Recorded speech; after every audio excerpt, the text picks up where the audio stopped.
let's take about a minute for each of you, summarize, and then we'll wrap it up. Charles? Well, first of all, thanks for inviting me here. This has been a very interesting forum. I have been working hard, listening to the concerns of the residents of the city. I have crisscrossed the city. I'm on my second time around. I started back in May, and that's all I can say to the folks is that I will deal with all the concerns that you have. I will deal with the shrinking budget. As I said earlier, look for cost reductions as much as possible across the board, everywhere. My opponent referenced the bridge tender, the privatization of that particular department. It was very interesting. Myself and another commissioner and the mayor sat down with the budget, and when all was said and done, the city manager presented something that didn't include costs that would continue on. His first proposal was going to be $190,000 savings. Because the mayor vetoed it, came back to the commission again. It was down to $100,000, and my statement at that time was, let's continue on. Maybe we'll get down to the true savings or the lack thereof.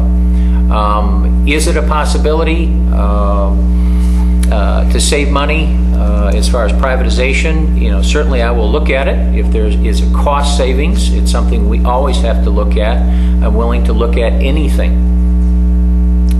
So we will continue to move forward, and I'll move forward, and I'll do the best job with what we have to balance the budget.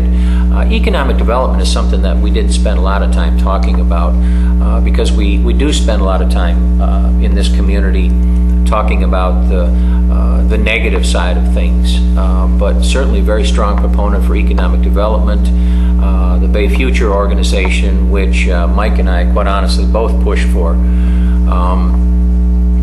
I'm on that board. We don't get a lot of press because that organization meets behind closed doors, and they're allowed to do that because it's a public-private organization. I've had some very good successes with that organization, which represents Bay County, not just Bay City. And I think there are a couple on the horizon that are very important to note, even though they're not in Bay City, and I don't want to get into a lot, but the Consumers Power Plant, the expansion or the consolidation of the warehouse and distribution facilities for Fabiano Brothers. We've got something going now on the Uptown property.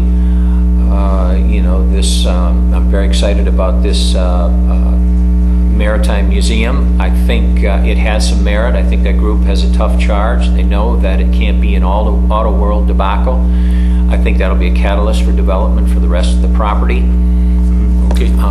And one last thing, I also pushed for a kind of a cheerleading group for the Bay City Powertrain plant, and we've got some efforts going on to work with upper level General Motors officials to say, hey, we want that plant in our community, and what can we do to help you out? Good point. Thank you. Final minute, Mike. Maybe you have to have two. I'll take them. No, you know, first and foremost, I have to say that my wife and two daughters and myself, we do love to live in Bay City. And while, you know, when we deal with the problems that confront our city, as my good friend stated, a lot of times, you know, by necessity, we have to focus on the negative because they are difficult problems that, you know, you can have differences in philosophy and how to address them, and they do need to be addressed. But we must not lose sight of all the beautiful things that we have that makes Bay City such a great place to live. I mean, we do have the waterfront, which is phenomenal. We have this beautiful Victorian architecture throughout the city. We have diverse population groups with their different ethnic heritages that makes it such a fun city to live in. And so while we do have problems confronting us, which I believe can be solved with bold action, we have great natural resources, if you will, that can help us spring forward. I mean, we can truly be, you know, the little Petoskey, the little Traverse City in this area of the state, and be a great draw and destination area. Certainly it was mentioned as far as the Maritime Heritage Museum. From what I hear, those folks plan to have something sort of akin to Crossroads Village, if you're familiar with that, which I kind of like that. Goes with background music. Yeah. but you know, which even though it's the same little village, they change what they do there and they bring people here constantly. So you know, we have a lot to work with, and there's great progress that can be made, and I certainly would be honored to be at the helm to usher in more prosperity. Thank you, Mike Wooley. Charles Brunner. Thanks, Dave. Great. Love your music. Thank you very much. This has been Local Focus, mybaycity.com. Thank you very much for watching, listening, tuning in.